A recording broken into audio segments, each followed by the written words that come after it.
I'd cross the ocean. You wouldn't even jump puddles for me.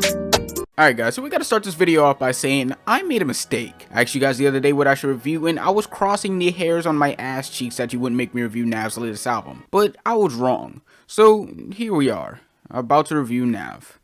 Yep, we're totally gonna review Demons Protected by... Oh hey look, Mura Masa dropped. Well, due to unforeseen circumstances, today's video is going to be about the UK producer's latest album, Demon Time, featuring a wide range of artists alongside a various range of beats for just about anyone to get into.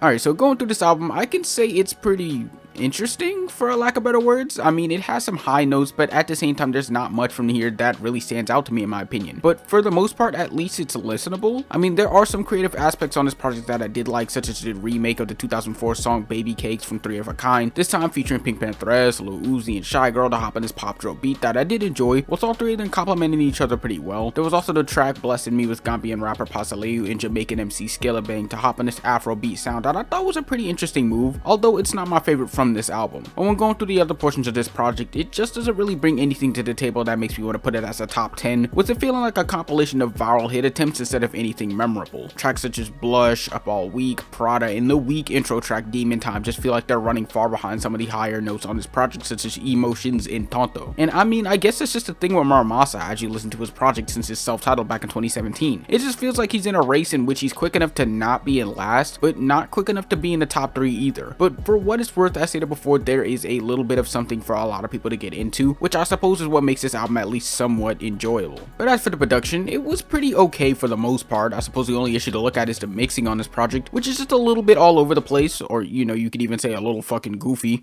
But at the same time, it had some pretty fun beats to get into, such as Holla Back Bitch going for this dancey, vibey, club bouncy sound that I thought was okay, especially if you're working in H&M or something. We also got some reggaeton to complement the Honduran pop artist Isabella Love Story that I did enjoy, with Mura definitely stepping more into her range in his own to really give her a leg up on this track and make it one of my favorites from this album. And then there's also the follow-up track Emotions that I also did like, going for this more chill pop beat, really utilizing those hats and harp sounds to make something that you could really relax to. But as stated before, this project does have some low notes, mainly just because they seem so lacking in comparison to the rest of the album, such as on the ending track Blush having a generic pop beat, generic chorus, and overall flow that just feels like something you'd hear in a Target or whatever. And then there's the track Up All Week that just doesn't do any justice for the UK rapper Slow Tie, with nothing seeming to really complement each other as much and making it the worst song in this project in my opinion. But when looking at the slew of features that are on this album, I can say for the majority that they did do their job pretty well. I did like Lil Uzi, PinkPantheress, and Shy Girl on Baby Cakes, with Uzi floating all over the pop drill beat, which just once again shows how versatile he can be when given the opportunity. And then there's also Chanel Trey's and Shy Girl on the track Holla Back Bitch that I did enjoy, although I mainly like Shy Girl on this track, while Chanel usually just sounds like the most bored nigga on the planet when he puts his vocals on any track. But I guess if I'm going to acknowledge anybody, it's going to be the singer Erica de Cassier on the track Emotions, really being a major aspect for why this is my favorite song on the album. Her vocals complement perfectly with the very melodic beat that we're given, and the chorus isn't anything too annoying or dull, really working with the beat drop to make for a nice banger that'll stay in my rotation. But overall, this album was really anything too special to be honest, but for what it's worth, it might have something for you to get into. As stated before, it's not like it's pushing any boundaries or really screaming top 10 of the year for me, but for what it's worth, it seems like a sort of return to form, being a lot better than what he put out back in 2020. So to put this on the scale, I'm giving this a low 5 out of 10, only really having one song that'll stay in my rotation, but it still did have some enjoyable aspects to it sprinkled about. But how do you guys feel about Mura Masa's latest album? What would you rate it? Let me know down in the comments. Like and subscribe, and follow my IG and Twitter, and follow the arts as well if you like the illustrations. And on that note,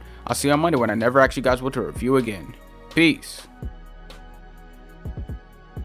Try police departments, libraries, construction companies, school officials, cleaning services, financial institutions, local and international, your neighbors,